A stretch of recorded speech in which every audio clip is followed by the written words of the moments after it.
Hey everyone.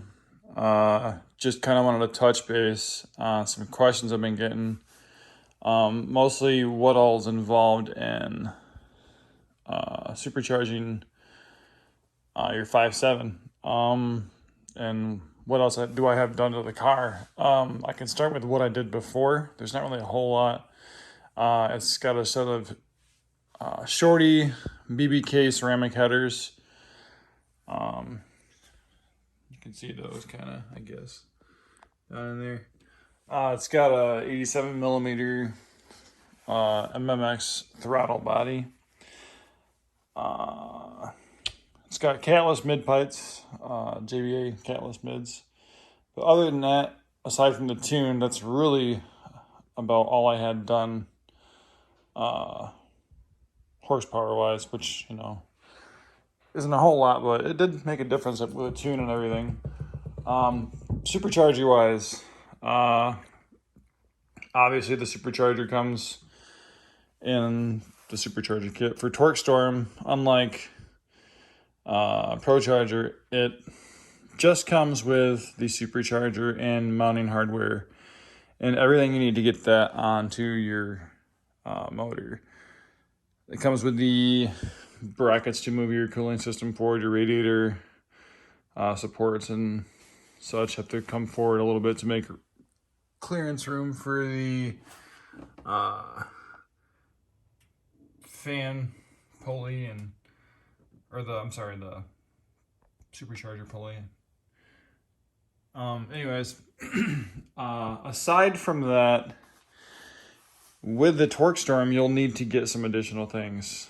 Like I said, the ProCharger kit comes with everything you need, ready to bolt on, which is cool. But if you're trying to do this on a budget, it's not very cost friendly.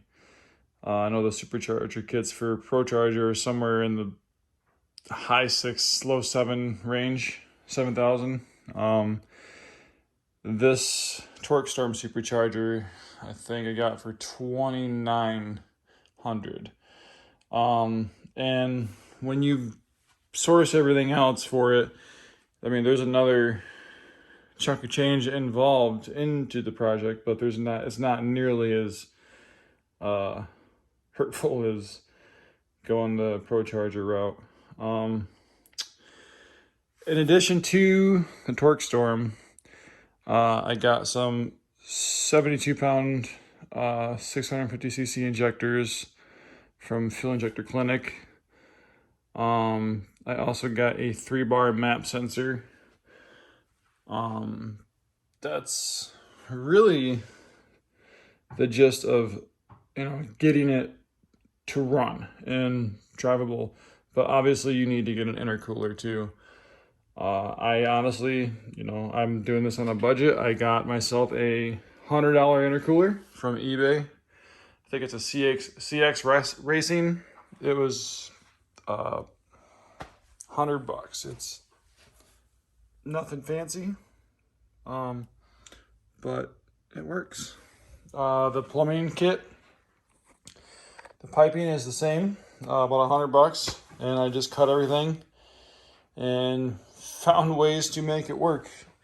I really didn't have to cut into anything factory on this other than right here where the factory air intake box is. There's a little triangular shape. I had to cut that right here just to make room for the plumbing to go down without making a bunch of awkward bends here. Trying to make it as easy as possible. Then I came underneath the car. It's kind of hard to see, but anyways, it goes underneath. I could probably go under here. You can probably see it. Yeah, it's hiding under there. Anyways, there's a way to do it. Comes up underneath the radiator hose. I welded the blow-off valve onto this short piece here. And then I got this elbow separate. This was a quarter cost of the plumbing kit. Funny enough, that was like 25 bucks just for that elbow. It's a reducing elbow. Anyways, I welded this with a can of matte gas and aluminum rod. It just, like, basically soldered it on there. Let's see. Oh, the Coolant Reservoir I also got. That was an Amazon Cheapy. It was like 35 bucks, I think, and I haven't had any problems with it. Looks pretty good. I was kind of worried because it's such a smaller size in the factory box, but I haven't had any issues with it really, so I guess it's fine. Been driving it. I've got probably 1,000 miles on it now with this whole supercharger kit on here, and it's been pretty solid. I haven't had any issues really. I think that's really about it. I'm trying to look at my list here. I have a list. Oh, I do have some, I did get some gauges as well.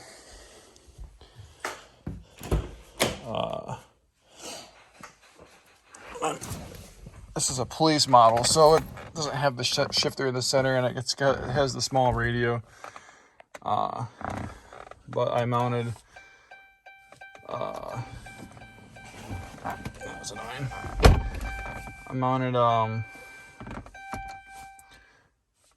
boost gauge here, wideband air to fuel ratio, and then my intake temp sensors. This is pre and post intercooler, and for a $200 intercooler setup, I gotta say it works quite well. It's on a hot day, it's about 35-degree difference. It's pretty cool.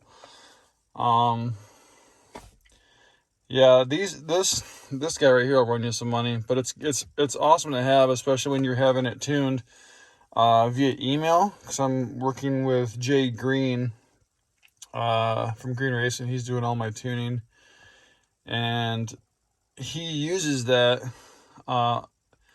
alongside the data log that you do with the well, whatever tuning you're using. I'm using a Diablo i3, but he uses that video data.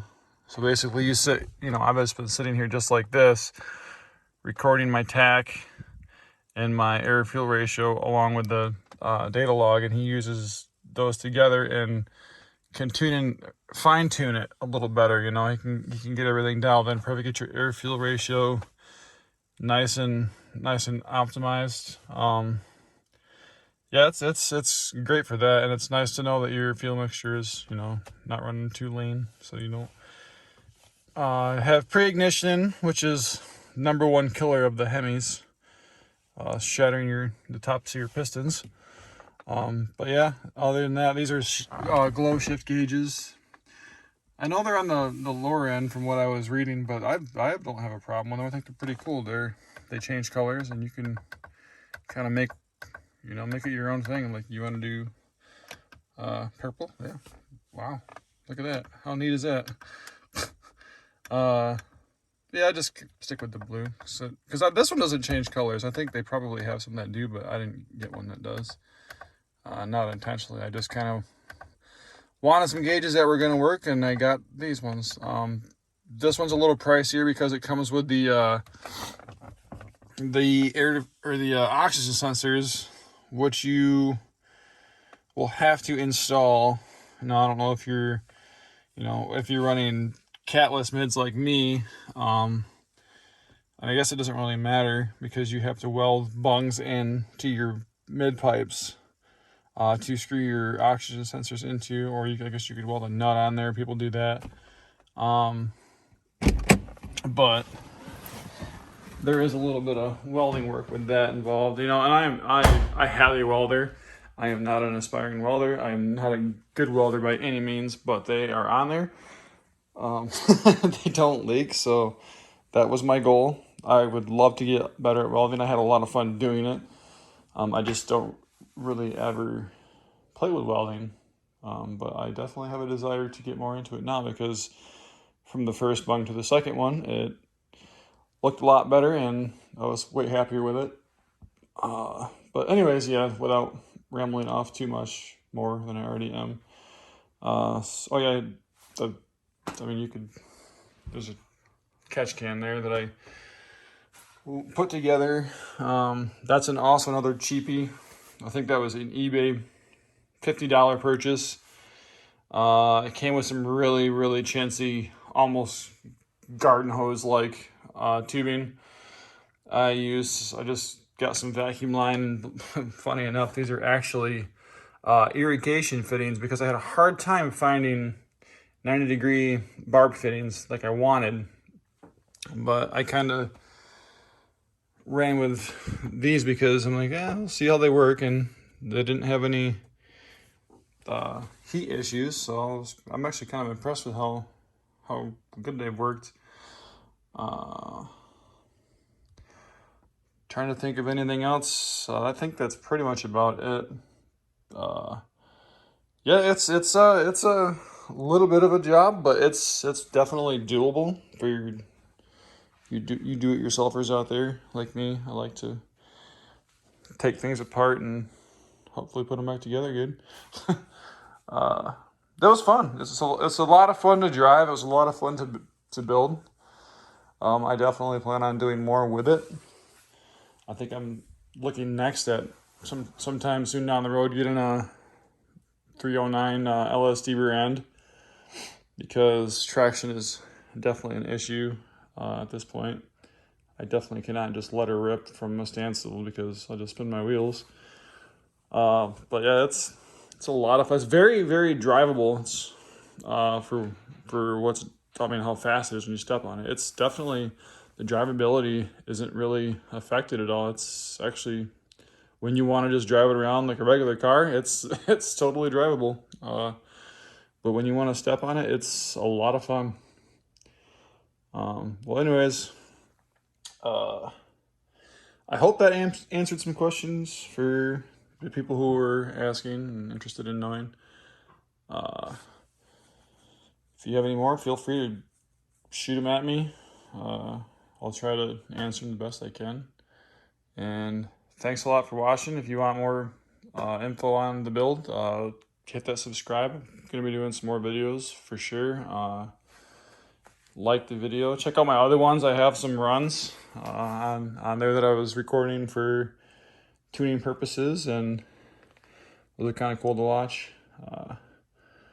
But all right, thanks for watching. I'll catch you next time.